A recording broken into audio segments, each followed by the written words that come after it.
uncensored. Welcome to Hauntoverse Uncut.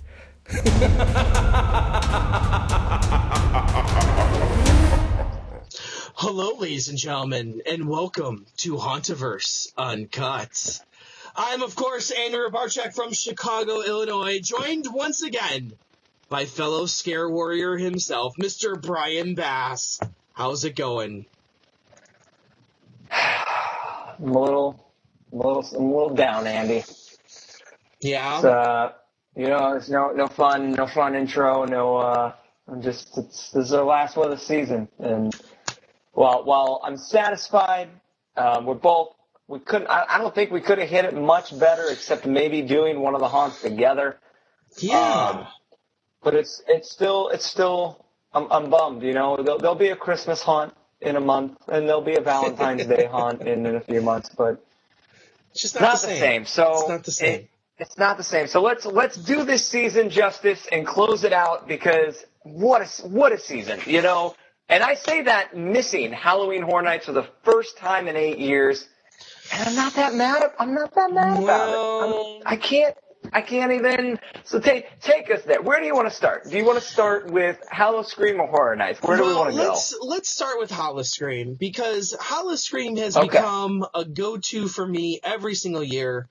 I mentioned Dason on the previous show. Dason lives in Tampa, loves to go to Howl-O-Scream. Yep. And so Saturday evening, we went to Howl-O-Scream. And let me tell you something, what we did. And this is brilliant. And I don't know if you even know this exists, but there's something called the Fright Feast at Howl-O-Scream. And what it is you get into the park an hour ahead of time. So if the park opens if Howl-O-Scream opens at 7:30, you can go in at 6, sit down, have a buffet meal, have a showing of the Fiends show with the naughty nurses. And then after the show is over, you get an hour and a half up until 8:30 of unfettered access, front of the line pass to any of the haunted houses. What? And what's amazing, what's amazing about this Nonsense. is the houses don't open until 7:30, and you can leave the show at about 6:45 and walk through the houses before they are even open to the public. So you're amazed by this, right? How much would you think such an activity would cost you? For a buffet dinner, an exclusive show, and an hour and a half of unfettered access to the houses. I won't even guess the price, because that amount of things, if I just read it, I wouldn't even look. Because I know that Universal just announced the VIP package with Blue Man Group. I didn't look at it. That's how I feel about this. I wouldn't look at it, because I know I would not be able to pay whatever it is. And if it's, I don't even know. I'm scared at how affordable this might be. $25 for the entire thing. $25. $25. You can't even buy a buffet meal. Minimum, I would have said $100. I would have said $100 a minimum. $25 to do this. This was an amazing deal. So not only was it a really good buffet. I'm so angry. Yeah, really good buffet. Out of this world. The show, the Fiend show, I like it. Every year they build on each other. It's kind of like the Bill and Ted show, where they bring back old jokes. They have the reoccurring characters. Kind of cool. But by far, the access to the haunted houses, we literally hit, I think, 3 haunted houses before the public was even able to walk through them. And amazing, right? Amazing, just out of this world, amazing. Let me say, I can't even fathom it. I know. It's an amazing deal. I don't know why more people. The place was packed, though. So I will say that the dining hall at Tampa, if you know the Pantopia dining hall, it's a huge place and every seat was taken. So it was really really full. But we played it pretty well. So we exited the show and we went straight away to the new zombie shooter, the zombie containment unit. They moved it. So before, it used to be in this big warehouse, And what they did is they moved it to an old haunted house. They used to have an asylum haunted house a few years ago, and they put the zombie shooter in there. So now, whereas before the zombie shooter was kind of lame because you're in this open area that had fencing and tarps, and you could see through the whole thing. It's kind of dumb. Now you're actually in a haunted house that has real sets, real rooms, but now you have the added fun of having a gun and zombies that you get to shoot at. Let me tell you that this thing scared the shit out of me. And I don't really get scared a lot. But the way they were popping out at us, and it also has to do with, it was literally 2 of us in this haunted house by ourselves. In the whole house, because everyone else from the dinner show didn't go to because the zombie house is clear across the park. There was not a single other person that was doing that. They were going to hit all the houses around the show first. We went clear across the park, went through this house, had an amazing time.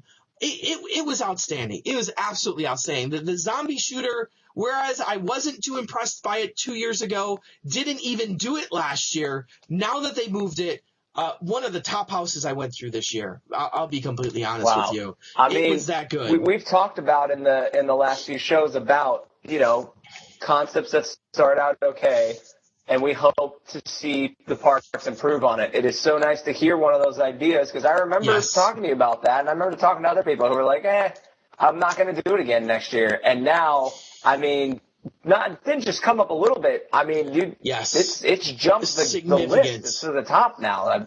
That's awesome. Significant jump at Howl-O-Scream. The other houses, a lot of them stayed the same. I like the zombie mortuary. I've always liked it. I think the stuff that they do in there is really great. It's always been one of my top houses. The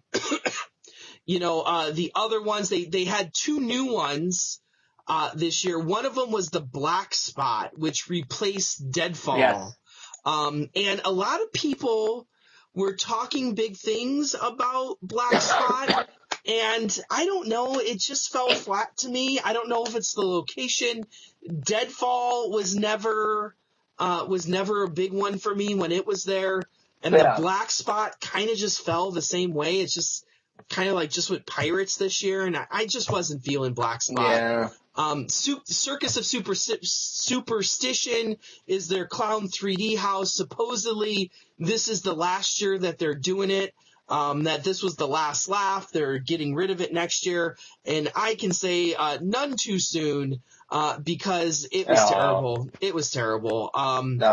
Just a lack of actors inside. It's 3D houses are a tough sell to begin with. It's a tough sell to begin with, and this one just did not produce at all. Then you have Deathwater Bayou, which is one of their stronger houses always, still very strong. Some of the scares got me again, even though I knew they were coming, which is always impressive. You knew they're going to be there. They really like the bungee jumpers inside the house, whereas Cedar Fair likes to put them in the scare zones. They like to put them inside the house, which adds to a lot, which, it's more... Williamsburg, I think, had 1 or 2 as well. Yeah. They love the bungee jumpers all over the place. Motel Hell was another new one, which was basically, it's the story of the Sandman, and the Sandman invades this hotel and makes people live out their worst nightmares is the best way I can describe it. A lot of cool sets. Very 1970s motel-y. But the scares kind of light on this one. I wasn't, if you like looking at stuff, cool there was concept, a lot. not the scariest. Yeah, and I don't know how cool of a concept it is either, to be honest with you. It's a motel. It sounds neat. It's fun enough. It sounds neat. I almost feel like I'm becoming a haunted house snob at some point. Yeah, well, you get into anything this saturated and seeing as many as you did this season and getting into some of the big parts like Horror Nights, but I don't know, Sandman going rogue for whatever reason sounds kind of fun. Yeah, there's a lot of cool things in it. And I think they put some money into it too. Unearthed still did not I still don't know what the story is. I didn't understand it last year. I don't understand it this year. I'm still not sold by Unearthed. But the coolest thing is that they did bring back the scare zones and the roaming hordes at Howl-O-Scream, which were wildly popular when they debuted. Yes, and I'll tell you what, those were really kicking. The places that people were hiding in the bushes were just out of this world amazing. Yeah. Just popping out everywhere. Like at any time, anyone could come scare you. Pretty cool, it's though. The best decision. That's how it should be done. Now, I will say this, and people, I got into conversations with people at Horror Nights, people at Busch Gardens during the day, and here is my answer about the eternal question of Howl-O-Scream versus Horror Nights. And this is my official answer. Okay. Here it is. Here we go. So here's my answer. The answer is, in an equal situation, Horror Nights is by far the better event. Okay? But you never have an equal situation. You never have an equal situation. True. That always, 9 times out of 10, Horror Nights is going to be swamped by people and Howl-O-Scream is going to be empty. And in that situation, where the lines are terrible at Horror Nights and the lines are empty at Howl-O-Scream, or even moderately full at Howl-O-Scream, Howl-O-Scream is by far the better event to go to because you don't have the conga lines, or if you do, you can pace yourself to not be in that conga line, that they're not constantly moving you through. The houses are they don't have the IPs that Horror Nights have, but they don't change all their houses every year, but they're just as fun a lot of times. And the stuff they do in those houses. If you listen closely, you can hear the downvotes coming. Yes, absolutely. There's a lot of downvotes. Yeah. But I'll tell you this, a lot of people are beginning to pick up on that opinion as well. I know they really are. Honestly, I'm not as surprised to hear that. It's been a debate, and in the last even 10 years, it shouldn't have been early on. Yeah. People always say, oh, Howl-O-Scream's better. Oh, Horror Nights is better. It's like, yeah, you're getting 2 different flavors there, but I don't think but in the last 2 years, I have heard quite a few people not only say that, but choose to go to Howl-O-Scream and not go to Horror Nights. So well, if you start factoring in price and you start factoring in how much fun I had at the buffet, how much I got, what type of value I got out of a $25, fast pass for an hour and a half on the fun that I had, versus what I had at Horror Nights for triple the price, there's no comparison there. I'm telling you, and I've heard it from other people. Some of Danny's friends. Danny got the chance to go down to Howl-O-Scream this year. He did a few of the houses on the preview night. He loved it. Some of his friends, his circles that he talks to, they said a lot of people are beginning to say the same thing, that Howl-O-Scream is maybe the better event because they spend just as much money but have the lighter crowds, which for them is bad because for a haunt, you never want to have light crowds. You need to maximize your money there. But for sure, I think Howl-O-Scream was a very fun event this year. I can't recommend it more. And maybe even in lieu of the Horror Nights experience, which I will begin to talk about now. And let me say, I did not walk out of Horror Nights a very happy camper this year. I'm just gonna. I know we pushed some limits and we pushed buttons. We're treading on. You specifically are treading on some sensitive ground here. So I'm ready to hear what other people are not ready to hear. And again, this is the first year I didn't go, and maybe that's all you need as evidence. I tried to justify it 2 or 3 times, but what you just said, the price. I went to Erebus and Darkness and through 3 local haunts, probably for less than what I would have paid for just to get to Horror Nights, not including airfare. Yeah. I mean, I think I need to start the story there. that I'm not a Florida resident. I'm not a local. So when I go, I'm going for I've never gone for more than 3 nights to horror nights. I've never, I usually go for 2 nights. This year, my schedule only allowed me a single evening, the night before Halloween, the Sunday before Halloween. I also hate having to buy the Fast Pass. That I find it to be outrageously expensive. I think on the night I was going, just the Express Pass was at least $120, maybe $150. And I'm like, no, I'm not doing it. I'm not paying $50 for a ticket and then paying another $100+ to skip a damn line. And let me say this, that I'll say my biggest frustration of the evening is that Express Pass line. And I know tons of people out there will say, oh, but you're paying for the convenience. They should, of course, have the right of way to go in. But when your mixture is sending in 40 Express Pass people and then 10 regular line people and then sending another 40 Express Pass people in. Brian, you've been to horror nights before. And I'm sure you've seen Express Pass lines where the Express Pass line might be a half an hour long, 45 minutes long. When I say this to you, I didn't see an Express Pass line over 5 minutes the entire night. It kind of annoys the piss out of me when the place is packed with people, because that means you're just sending them through and the regular lines are so overpacked. And what bothers me more is when it's your business and you are posting wait times on a screen throughout the park and you are off by 30 minutes. How are you off by 30 minutes in your estimates? In fairness, we played the park wrong. Okay, I'm not going to sit here and say that we played the park right. So let me go through the story with you. I have one evening. We did not go to the park during the day because I was not about to pay $100 to go to Universal during the day. Absolutely. There's just nothing for me to do there, especially at Islands of Adventure. Absolutely nothing for me to do. Anything new there is completely a joke. I don't like big monkeys. I don't care. Sorry. So there you go. So we get to the park right at opening. We get there actually before opening for the early entry part.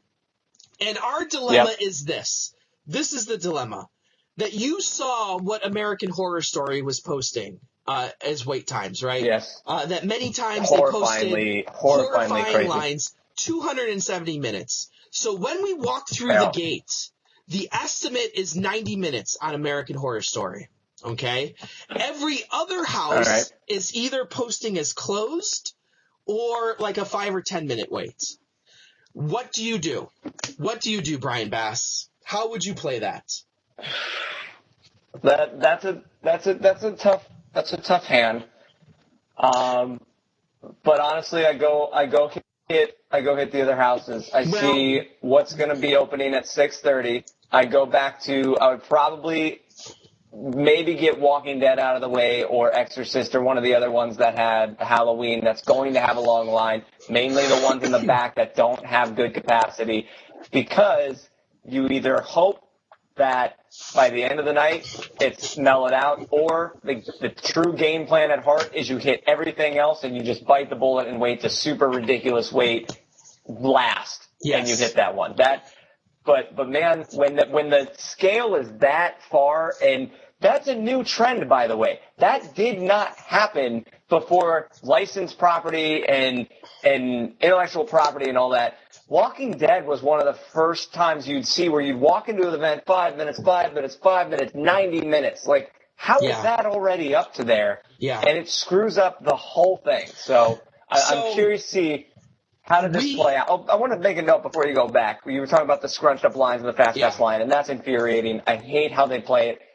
Hands down, no matter what amusement park I've been to, and I'm going to go as far to say no matter where I've been in line, whether it be the DMV, a crappy fast food restaurant, or for a bus or something, there is you'd be hard pressed to find a place that's worse to wait than a Halloween Horror Nights line because they're filled with a lot of not great people to be around for that long. They're scrunched, they're violent, there's line cuttings, they're just the worst conversations. People are angry or drunk and it's the tightest switchbacks you'll wait in and the longest switchbacks you'll wait in. So I'd add in as you're sitting there in that misery watching 45 people go in a line that literally, and I'm sure they did this while you're there might not even be a line. They see people walking, and they're like, oh, come on, come on. Go in. We won't hold you for 30 minutes. So where'd you go? You go in, did you go straight, or did you take a right? So we went right to American Horror Story, and the logic the logic we were using was that this house could jump up, so it's at a posted 90. It could jump up to 270. Yep. And if that happens, if that jumps to 270, that means that every other house is going to be pretty light. And we're going to hit this at 90 minutes. Well, that didn't work out for us because the 90 minutes turned into a full 2 hours, which infuriated me anymore. So it was a completely 2 hour long line because of the Fast Pass mix. And to make matters worse, every other line obviously jumped up as the evening progressed, as we were in that first line. American Horror Story. That's the checkmate right there. Yep. American Horror Story never posted a wait over 2 hours for the entire night. So we got double screwed. Everyone went, that was poor planning. It was a gamble. I knew it was a gamble going in. It is. When I walked into the line, it can work. It can work. It definitely can. You literally can play either hand. You can say, hey, let's knock out the 5 minutes and maybe either miss this house or wait 3.5 hours for it. Or you essentially, the first year I went, I didn't get to do Saw the first 2 nights I went because the line was always really long for that one house. So I finally said, I'm going there first. It was the only thing I did the whole night. I waited 2 hours and 45 minutes for it, and I didn't want to do anything else after that. It's outrageous. So it's infuriating. So we played it wrong, and that's fine because actually we were able to hit, even though we made a terrible first decision, we were actually able to hit every other house besides one in one night, which I think after coming off there's more houses, right? Yeah, so there's 9 this 1, year? 2, 3, 4, 5, 6, 7, 8. There are 9 houses. So we missed one. We hit one for 2 hours, and let me tell you, every other house was basically in 45 minutes to an hour long. We got lucky at the end of the night. Yeah. So we basically did American Horror Story first, which I thought was a really nice house. I had no effing clue what was going on the entire time because I don't watch the show. So, if you were a fan, even if you did, they pulled from only 3 seasons. So, but I showed walkthroughs to some of my kids that watch the show, and they're like, "Oh yeah, that's this and that's that and whatever." So it seemed like a pretty good house. I thought the scares they had in it were pretty cool. The props were pretty cool. I was pretty impressed by the house. I actually liked, even having not watched the show, I liked American Horror Story a lot. It was still awesome. We moved on to Krampus next, which a lot of people have come down on Krampus this year. And actually, I thought Krampus was one of the better houses this year. I actually liked a lot of it. It was kind of strange. Are you hearing ghosts again? Yeah. Uh-oh. Krampus is at your house? That was, and it's funny. Well, it's funny because Krampus was a shoo-in for Halloween Horror Nights, and a lot of people didn't really receive it too well. So, was it a miss? Was it maybe hitting at the wrong time, or what are you accounting to? I'll tell you what I think it is. I think the house was too bright. It was way too light. There was too many lights on. It wasn't very dark at all. They had a lot of Christmas lights, a lot of living room. Like if you imagine going through a dimly lit living room, It's very light and airy, and you could see everything. Okay. But I'll tell you what, people still scared the shit out of me multiple times. Like, they popped out here, they popped out there. I thought it was a really interesting house. I don't understand the artistic direction behind it. Once again, because I probably haven't seen the movie, so I didn't know what quite was going on. Maybe I need to start watching horror movies to understand what's going on here. Well, if you're going to go to Horror Nights, you need to, because that's the only place they're going to pull material from, because they don't do original houses anymore. Yeah, so it's kind of like, So we did Krampus next, and then we were going to go do more houses, but we're already at the time where we really want to go eat dinner at Diagon Alley. And as you know, Diagon Alley closes really early. We found out at 10 o'clock they actually close everything up over there. So very early on in the event. So we actually waited 45 minutes to go eat dinner. So that took some time out. And then we did Halloween. And Halloween, I thought I was not impressed by it. I thought it was a retread of the first Halloween house. And having been through the Hollywood version the next year, this is now the third time I'm going through a different Halloween house.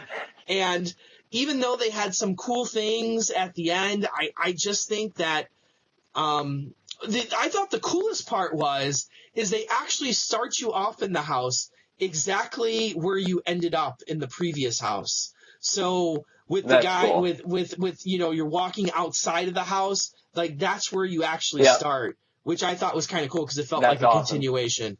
But other than that, having been through 2 Halloween houses already, I was kind of like, okay, whatever. Michael Myers can only jump out at you so many times before. Exactly, right? So then we did Tomb of the Ancients, which I thought was kind of cool. Yes. A very Egyptian storyline.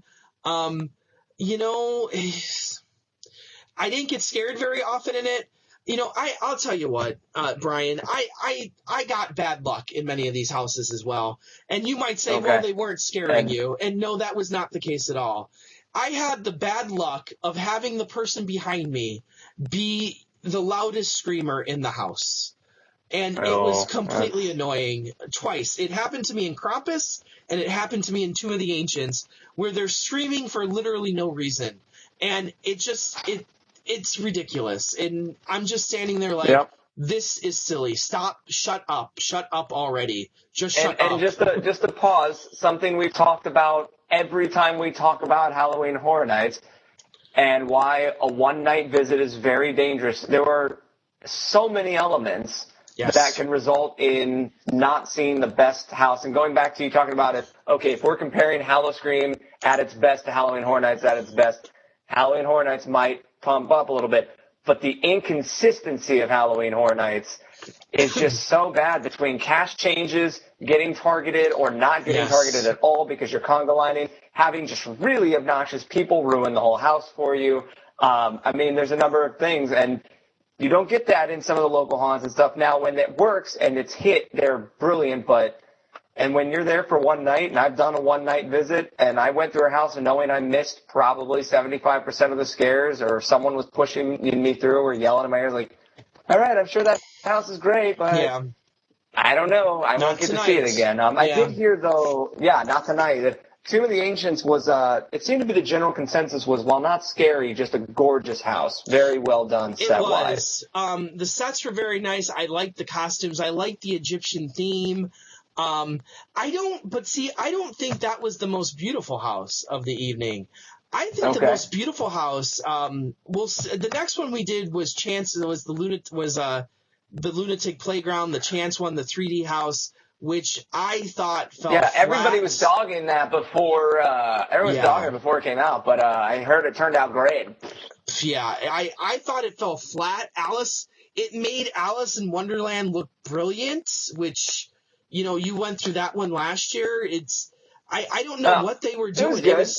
It was too bright. It was a lot like the circus house at, Howl-O-Scream. I watched a walkthrough of it, and I could not believe the amount of there's a lot of colorful strobe lights, but it was was super bright, and that's not how a 3D house thrives. So no, it just didn't work. I don't know. I liked the location. I didn't even know that location was back there. There's a huge queue line, like an overflow queue line for Men in Black, where if people are standing in that line, I don't want to be in the park that day. Like, if they're using that queue, there's something wrong here. But that house, the story though, they were playing the video of Chance and the story going how she got put into the asylum, and it's a continuation from the show last year where they actually had the police chasing her after, because they cut up the guy in the thing and they killed his wife. So it was continuing that story. That was the coolest part of the house, was the queue line, and that's never good. That's never good when the queue line's the coolest part.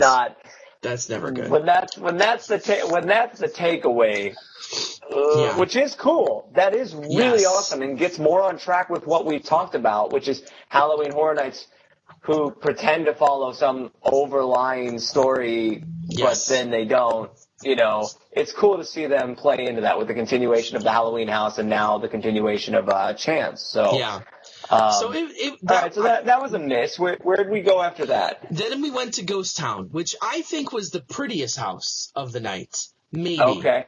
I heard wonderful things about that house. Now here's the thing. I'm not a huge fan of the Ghost Town house. That's the problem.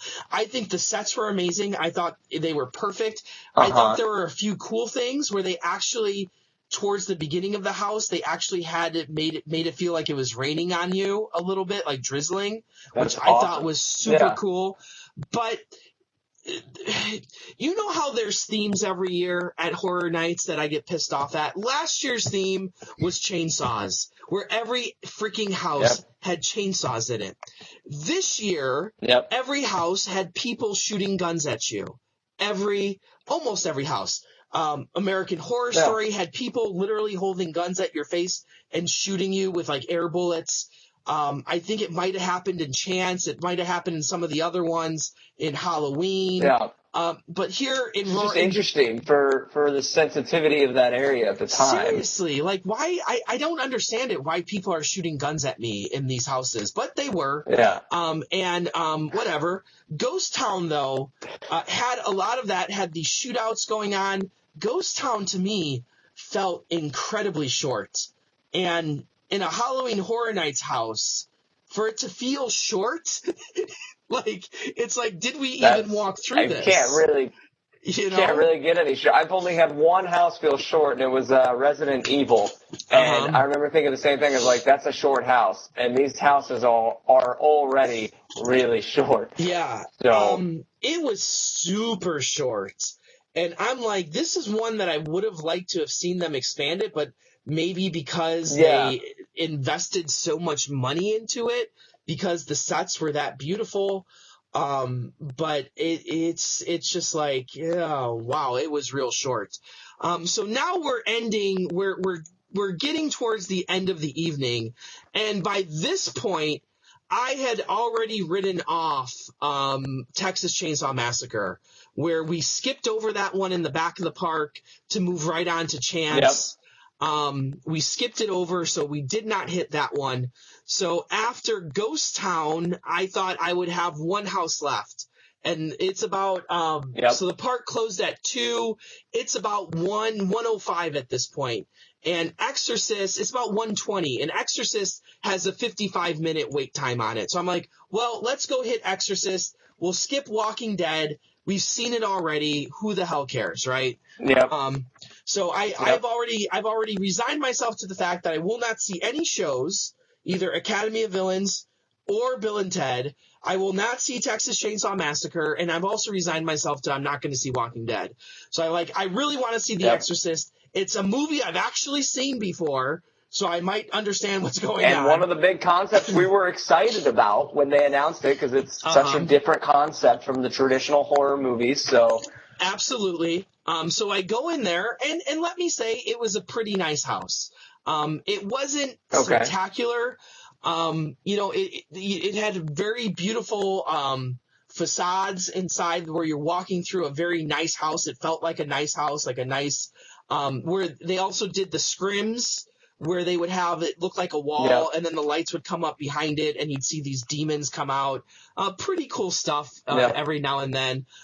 It did get a little repetitive, though, what we hoped. It was a lot of girls on beds in different scenes, floating in some, twisting their heads in others. Jason brought up the fact that they had the one scene where the girls in the spider walk going up the stairs, and it was an animatronic. It wasn't a real person. And he's like, at Screamageddon 2 weeks ago, they had a girl doing that for real. And it's like, why couldn't they have a real person doing that? It would have been a lot more effective. Way but cool. It was animatronic. Overall, I thought Exorcist was a nice house.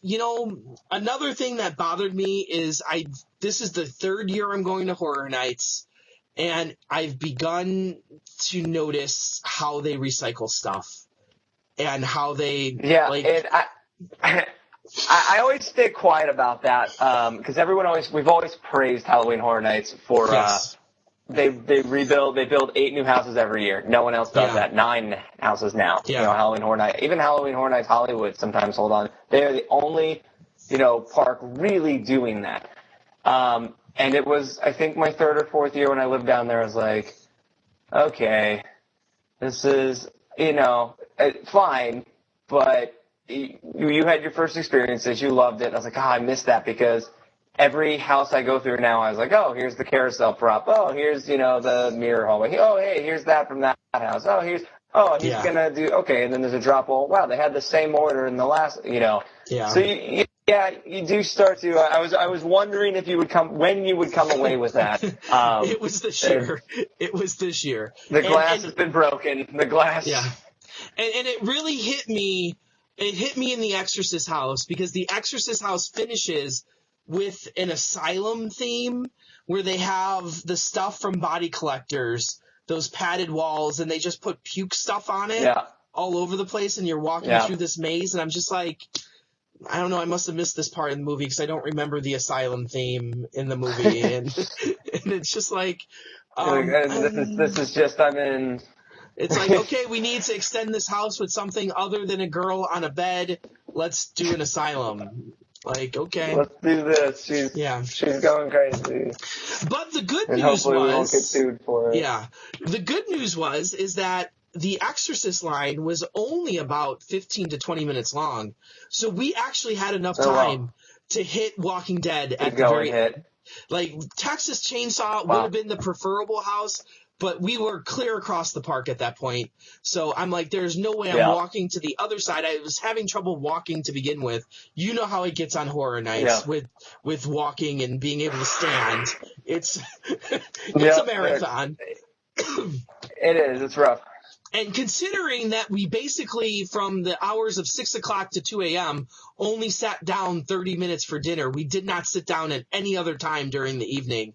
Like, we're pretty much dead. A lot of people don't realize that. They're like, Horror Nights is exhausting. I was like, it's more exhausting than an amusement park. And they're like, because it's a late night. I was like, no. Amusement parks, you're riding and you're eating and you're resting. Yes. You stand for everything. Yes, the only thing you would sit for is maybe a show. If you see Bill and Ted, it's like you're walking through the parks, you're walking through the scare zones, you're standing in line. It's tiring. It's a long day. So, and when you're at the end of the night, it's like, if we run now, we might be, just put me through The Walking Dead. I thought Dason was going to kill me when I even suggested that we would go to The Walking Dead because he was like The Walking Dead that evening. And I'm like, no. See, because the problem is he'd been through all the houses already. He had the frequent fair pass. He lives in Tampa. He's been a few other times, not a whole ton, but a few times. I needed to hit everything. And I'm like, no, I can't go home telling Brian that I missed 2 damn houses. I can't do that. One house may be acceptable for a one evening show without an express. One house on one night. I mean, that's almost a given. Yeah. So, but it is a little bummer that Walking Dead won, but I totally understand where you are in the park. There's one year we wanted to see Cabin in the Woods. one more time, and we had 3 minutes to get there, and I think had just left Bill and Ted recently, and we had to run. We made it. We were the second to last group in line. Was it worth it? I mean, once we were in the house, but then after the house, you still got to walk back to the damn parking garage. Oh, and my it's God. No, it's not. It was not worth it. But the worst finish part us of the out. situation. Oh, Walking Dead. Absolute worst. Walking Dead was really strange because, like, I feel like I've come up in the Walking Dead era of this damn park, and maybe this was the closeout for me. Maybe this was the coup de grace, if you will, because I feel like I've come up in the Walking Dead era, and now I'm going to leave when Walking Dead leaves. In the Walking Dead area. So it's like you walk through this house, and they have a lot of the classic scenes that people loved in the previous houses, but reordered a different way, rebuilt in different ways to make them a lot smaller so they could fit more. It was okay. They could fit it all, yeah. For some reason, those damn Walking Dead houses always suck, but they manage to scare me. I don't know why.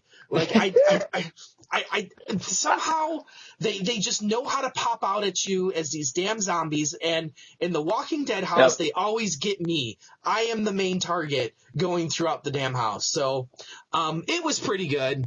Overall, do you think it's a test? Because I had that happen. Last year. I went through Walking Dead, and I was angry at how many times I got scared. But I think it's just because I walk into it so, like, guard is down. I'm not even worried about it. I don't even want to be going through it. I'm just going through it to say. And I think I just, like, because of that, it's still a Halloween Horror Nights house. Yes. And that's the thing you forget. Even in the crappiest, weakest house, it's still going to have some good moments.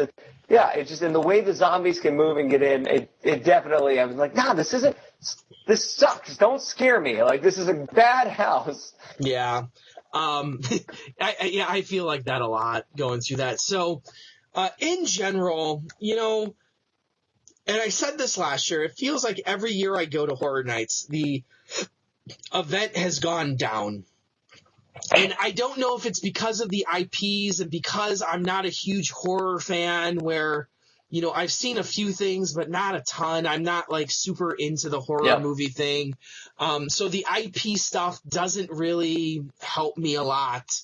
When there's a great IP though, I really get behind it. Like last year in Hollywood, I was all about AVP and This Is the End. 2 years ago. And before that, AVP, AVP, I was all about it. Like, those were the things that really got me excited. Now I'm kind of like in this zone where I'm like, well, I don't know. And I'm also coming to the point where it's getting increasingly expensive to go down to Florida. It's a $300 flight. It's, this ticket, I got a Florida resident ticket for this night. It was only $55 to get in the door. Not a super lot of money. Good. Not bad, but then it's the infuriation of going inside there and having to wait in all these lines. And, I could go 2 nights, I guess, but then I got to extend my trip. And it's coming to the point of double the cost. Can I do something better for the same amount of time? Yep. And I think next year, in lieu of going to Horror Nights, given that nothing extraordinary happens down there, I've said before, Death Eaters, and I'm there. That's all you need to do. Death Eaters, and I'm there. So my flight. You say that my flight is booked, and I am on my way. Which, by the way, if you guys haven't seen them, there's videos of the Death Eater attacks. They were pretty baller, man. They were really cool. I am very jealous. But if no Death Eaters and no big heart-loving licensed material of childhood dreams of whatever movie that may be that they might pull doesn't happen, where are you thinking? I think I'm gonna hit California. I think the trio of it's the only thing that makes sense. Like Knott's Scary Farm, Magic Mountain, and you still get the Hollywood experience out there. Halloween Horror Nights. I'm thinking that's the way to go. I've kind of done Howl-O-Scream. I really like Howl-O-Scream. I've done it 3 years now. I think I can set it aside. Despite the awesome experience I had this year, Halloween Horror Nights, I feel like I'm not getting my money's worth out of it anymore. I feel like I can set that aside. Yep. And I think going to the opposite coast is the way to go. But you And know not what? not scary is always up there in the contenders. I hear a lot of people that say Not Scary Farm is better than Halloween Horror Nights in Hollywood, at least. Hollywood's been up in their game lately. But if Not Scary Farm is even in that same discussion, that's something I got to do. It's something I got to go see. Absolutely. And I think next year is the year to do it. Before I wrap up the Halloween Horror Nights, I want to talk about the scare zones just a little bit. I didn't do the scare zones very much at all. The Chance in Hell, the opening scare zone in that first zone right when you walk in, that was completely unimpressive, as it always is, though. That's never been super impressive. Yeah. I did not get to go through the Vamp 55 one. The Dead Man's Wharf was okay. They had the big boat there, some people in scuba gear walking around.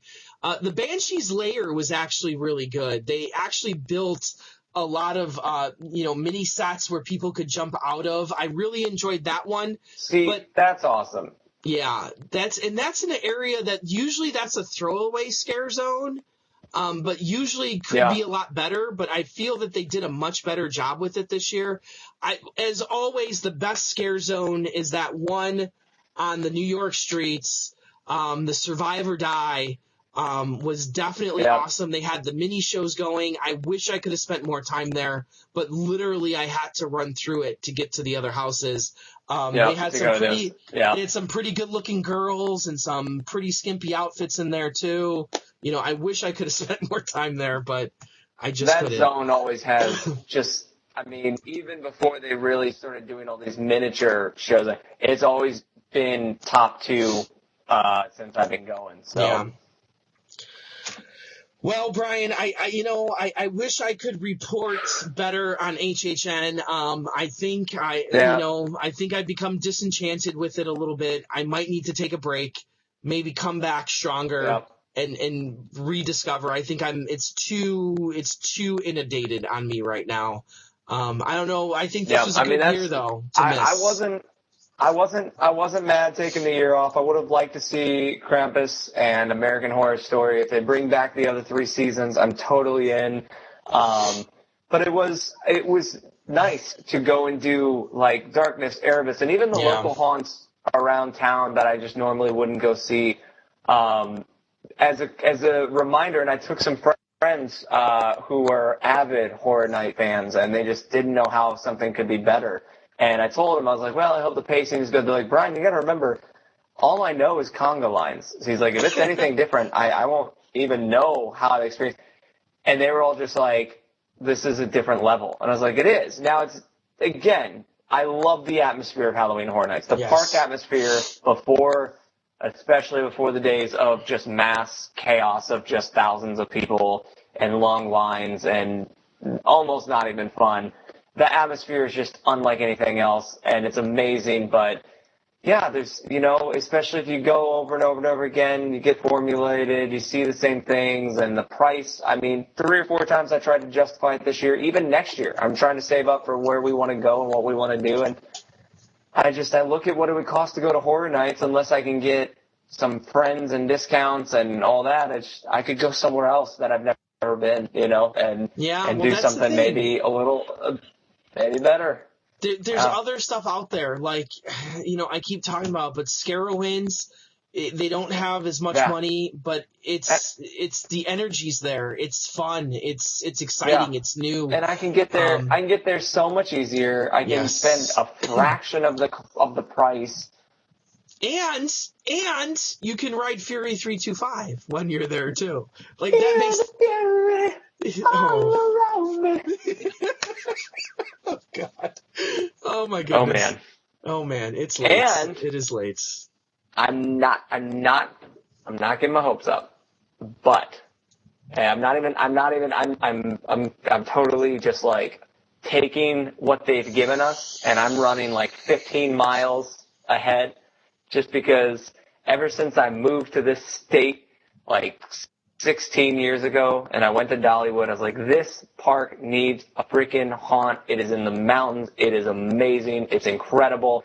And they're never going to do it, right? No. But now we got this pumpkin festival. We got this fall straightforward, just a pumpkin festival, which is very different for them. And it's probably just going to be sculptures of pumpkins. But if they see any kind of influx, I'd have to imagine they'd entertain something, because fall is huge for that park. It's when everybody comes down to see the leaves change and everything. And all they've ever done is just a super muted fall festival. You couldn't even call it a Halloween festival, honestly. But carved pumpkins, kind of like Knoebels. It's breaking. Yeah, it's breaking through. So maybe, at this point, I'll take a haunted antique car ride. Do they even have they got car rides. Not antique car rides, but I mean, just even one like adult house. I know but them just kind of taking that step. I'm like, if that goes well. Companies like to do things morally, but they also like to make money. And yes. I mean, just look at Christmas Fest.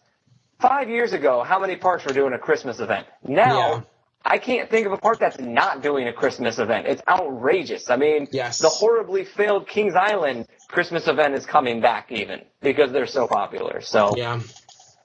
I don't know. I'm getting my hopes up because I'm not near anything close for a haunted house for a park. And here's the better question, Brian Bass. And, this is the $1 million question. What haunts are you going with me to next year? That is a $1 million question. Well, since somebody, Danny Miller, bailed on us for Halloween Horror Nights. I bet he's still trying to get Planet Coaster to work. He's probably working on it. Yeah. I only say that because I'm angry because I want to play. Why this Planet Coaster won't work right now? It's my video card seems to be up to date, and sometimes things happen. Sometimes Trump gets elected. Life goes on. Yeah, life does. Here's the thing. What haunted house will he appear in next year? But B, if Halloween Horror Nights doesn't announce anything like I need to get down there, because I did take a year off. I would love to go back. If I don't have a reason to go down, I'm not going to go down. If that does not happen, I would say definitely Scarowinds, or I might just venture up to Chicago and hit something in there, because I said my brother just moved there this weekend or this last weekend, so I need to visit him again. I'm trying to think what you could even hit here.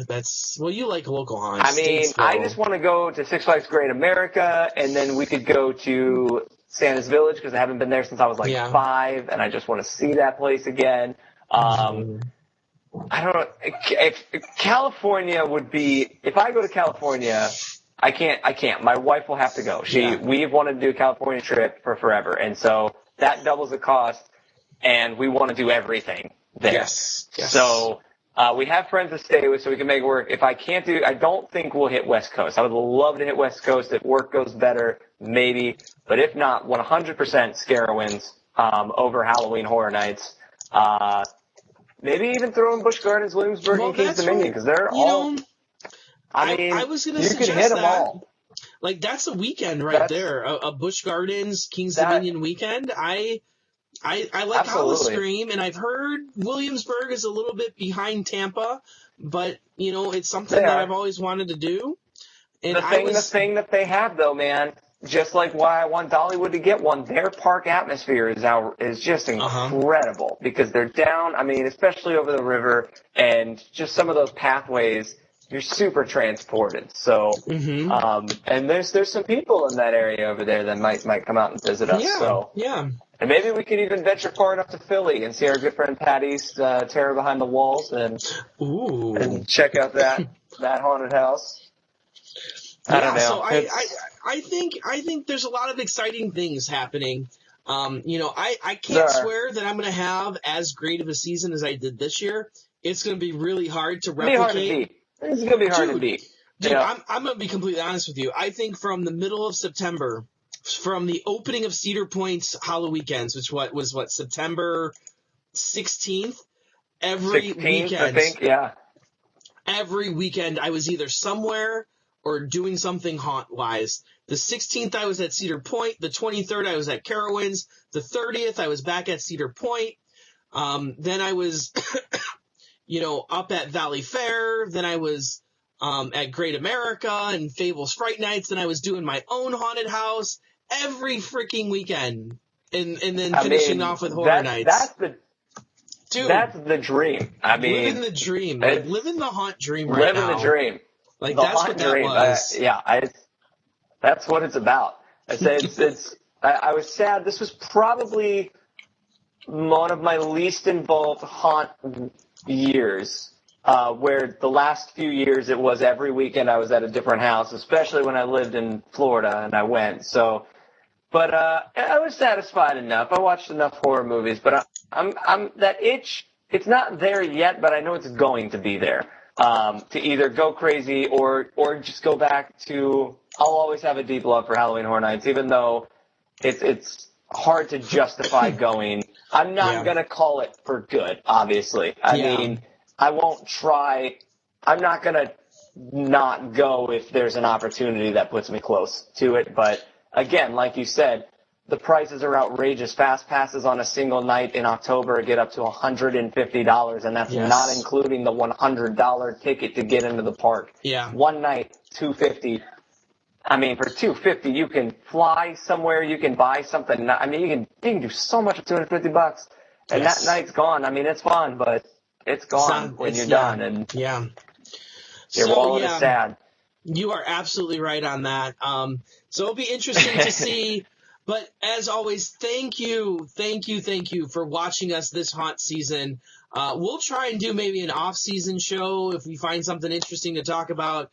But it's been a complete blast this year. The most episodes we've ever done in a season.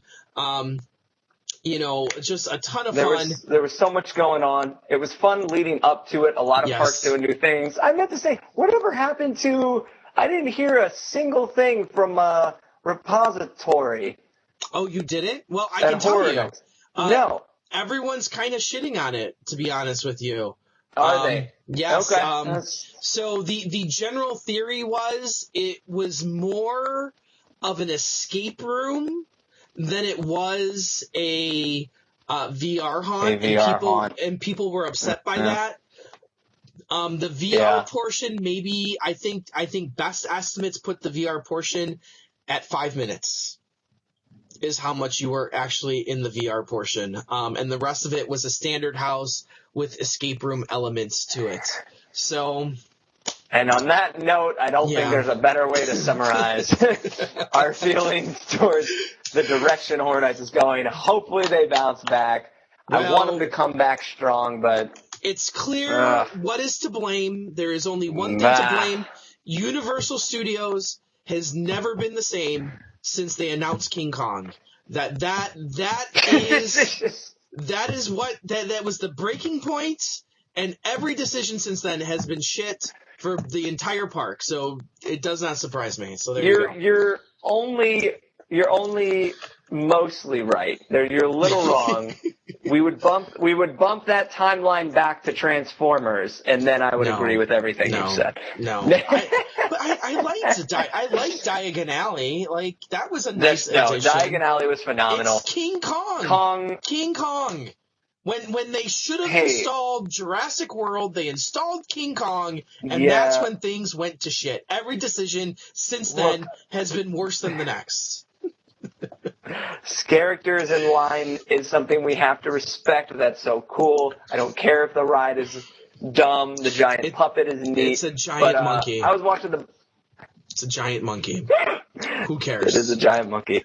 Who cares? I was watching the behind the scenes on the Jimmy Fallon race through Manhattan or whatever it's going to be, and they had him in this little go-kart, but it was like a fake go-kart. It was on a wooden platform, and it was spinning around and moving all around. And I was like, that looks more fun than whatever the attraction is going to be. Can you just give us 30 of those things, and we'll just sit in the room and spin around, because I guarantee you I will have more fun doing that than whatever replaces Twister. Oh, Yeah. And then Fast and Fury. Oh, gosh. Oh, no. Yeah.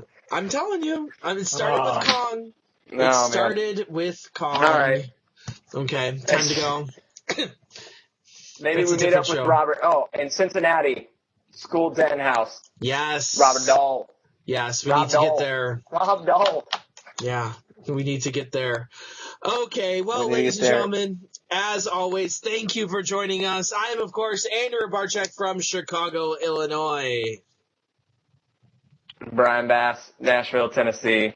It's been real. And as always, scare on, Scare Warriors. Where'd he go?